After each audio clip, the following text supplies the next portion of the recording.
انہوں نے یہ نہیں کہا کہ اس پہ آپ نمبر نہیں چھاپ سکتے. اب ہم گڈیاں بنائیں گے جس پہ 804 لکھا ہوگا, ادا کی کرو گے؟ تو چلے کیا اسے نہیں بات سن لیں, اگر 804 بھی لکھ لیں, آپ مجھے بتائیں کہ لاہور جو اس وقت 2 کروڑ کی آبادی کا جو ہے وہ شہر ہے, اور اس میں کم از کم جو ہے وہ کوئی 25-30 لاکھ گھر ہوگا, گڑیاں کتنے لوگ اڑائیں گے جی؟ ٹوٹل آپ حساب لگا لیں, 1000, 2000, 3000. تو پہلے بھی پھر فوٹوز والا بھی نہ, اسے کون سی چیز ثابت کرنے والی بات ہے؟ تو پھر یہ تو ایسے ہی دیکھیں, نہ اگر بین اس کر طرح دے, سے فوٹوز بھی اڑان آپ دے, نے کی کوئی فرق سیاسی پڑتا ہے؟ طور پہ بات ثابت کرنے کی جو ہے نا, تو اس طرح سے یہ چیزیں ثابت نہیں ہوں گی. اس طرح سے جو ہے وہ معاملات جو ہے نا وہ, اگر اس طرح سے کوئی سمجھتا ہے کہ وہ اپنی طاقت کا اظہار ہے, تو پھر یہ بس پھر گڈیاں ہی اڑیں گی اور پھر کچھ نہیں ہوگا. اچھا, یہ آخری سوال بتائیں, بات چیت بالکل ختم ہو گئی. آپ تو ہمیشہ بات چیت کی بات کرتے تھے, آپ نے کہا الیکشن بھی آگے پیچھے ہو سکتے ہیں, بڑا کچھ کر سکتے ہیں, ختم ہے بالکل بات چیت اب کسی قسم کی ختم؟ دیکھیں جی, پرائم منسٹر نے یعنی اتنی بار اور سو ہمبلی, یعنی آپ کسی کے پاس چل کے جائیں اور جا کے کہیں کہ جی آئیں بیٹھیں, ڈائیلاگ ہونا چاہیے, اس کے بعد بھی اگر کوئی رسپانس نہ کرے تو پھر اس سے آگے آپ کو جانا نہیں چاہیے.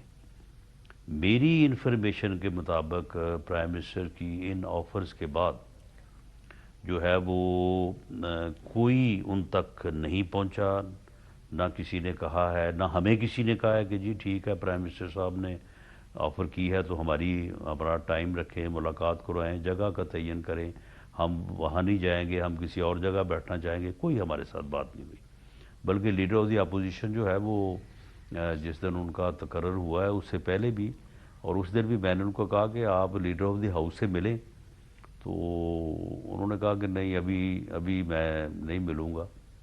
تو میرا خیال ہے وہ اجازت چاہتے ہیں کہ اجازت ملے تو پھر ملیں. اچھا, آپ کے کہنے پہ بھی اچک جی صاحب نے, آپ کے کہنے میرا پہ خیال بھی, ہے کہ کوئی مذاکرات کی بات نہیں ہو رہی. آپ کے مشورے کے باوجود اچک جی صاحب نے پرائم منسٹر سے ملنے سے انکار کر دیا. انکار تو خیر نہیں کیا, لیکن انہوں نے مجھے یہ بھی نہیں کہا کہ جی کوئی میرا ٹائم بنائے یا کوئی ملاقات کا ٹائم رکھے, میں ملنا چاہتا ہوں. ان کو چاہیے ویسے کہ لیڈر آف دی اپوزیشن ہے, وہ بہت ساری ایشوز ہیں جس کے اوپر لیڈر آف دی ہاؤس اور لیڈر آف دی اپوزیشن نے بیٹھ کے, یہ الیکشن کمیشن کی تقرری ہے اور کئی چیزیں ہیں. اچھا, کوئکلی میں ایک بات بڑی امپورٹنٹ بھول گیا, الیکشن کمیشن کی ابھی آپ نے الیکشن ایکٹ میں چینج کیا ایک, مجھے بتائیں یہ کیا مذاق ہے؟ آپ لوگوں نے کہہ دیا کہ اب اگر سینٹ چیئرمین چاہے یا اسپیکر نیشنل اسمبلی چاہے تو جو اثاثے ہیں ایک ممبر کے وہ بے شک وہ پبلک نہ ہوں اور وہ کانفیڈینشیل رہیں, کیونکہ اگر اس سے اس کی جان کو خطرہ ہے یا فیملی کو خطرہ ہے. اثاثے ڈکلیئر کرنے سے کیسے خطرہ ہو سکتا ہے سوائے اس کے کہ اگر اثاثے کوئی جھوٹے ڈکلیئر کرے؟ پہلے ہم چیک کر لیتے تھے اور اس پہ سٹوریز نکل آتی تھی کہ یہ غلط ہے, وہ ڈسکوالیفائی بھی ہو سکتا تھا. اب تو پھر ہر بندے کے کانفیڈینشیل کر دیں گے آپ, یہ کس قسم کی ٹرانسپیرنسی ہے؟ دیکھیں سن لیں, یہ بالکل غلط طور پہ اس کو تشریح کی گئی ہے. کسی کو جو ہے وہ اس سے استثناء نہیں ہے. تمام M N A M P صاحبان ایز اٹ واز اپنے اثاثے ڈکلیئر کریں گے, سب پبلک ہوں گے, اور اگر کوئی کسی وجہ سے یہ الیج کرے کہ جی میرے نہ ڈکلیئر کیے جائیں اور دس از دی ریزن, تو وہاں پہ اسپیکر اور چیئرمین سینٹ جو ہے وہ اپنا اختیار استعمال کر سکتے ہیں, لیکن وہ اختیار جو ہے وہ سبجیکٹ ٹو لا ہوگا. اگر آپ انفارمیشن کمشنر کے پاس جائیں یا عدالت میں جائیں تو وہ پھر بھی وہ ان کے آرڈر کے باوجود بھی جو ہے وہ اثاثے جو ہے وہ آپ کو جو ہے وہ مل سکتے ہیں. تو یہ کسی کے جو ہے وہ نہ کسی کو اثاثے ڈکلیئر کرنے سے استثناء ملا ہے, نہ کسی کے جو ہے وہ ڈکلیئر ہونے کا استثناء ملا ہے.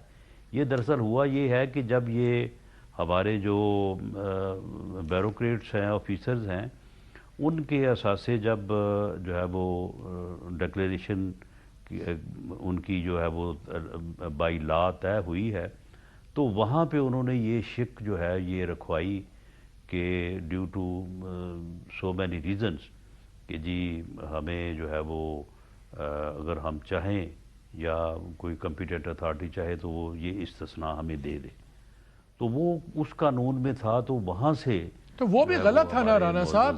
پبلک سرونٹس یا پبلک آفس ہولڈر کا کوئی بھی ایسٹ خفیہ کیوں ہو؟ ہمارے سامنے بنتا ہے، ایم پی اے بنتا ہے، ایم این اے بنتا ہے، خفیہ نہیں ہوگا، خفیہ نہیں ہوگا. آپ کے قانون میں لکھا ہوا ہے کہ وہ خفیہ رہے گا، وہ کانفیڈینشیل رہے گا. نہیں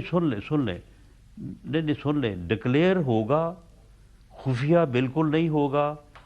اگر اسے یہ اپنا ویب سائٹ پہ جس طرح سے دیتے ہیں وہ اگر نہ دیا جائے گا، لیکن کوئی چاہے گا کہ جی مجھے ملنا چاہیے یا میں اس کے اوپر کوئی ریسرچ کرنا چاہتا ہوں، اسے اویلیبل ہوگا وہ. سر یہ آپ کے جو امینڈمنٹ آپ نے کیا رہا صاحب، آپ تو لا منسٹر رہے ہیں، اس میں اس طرح نہیں ہے.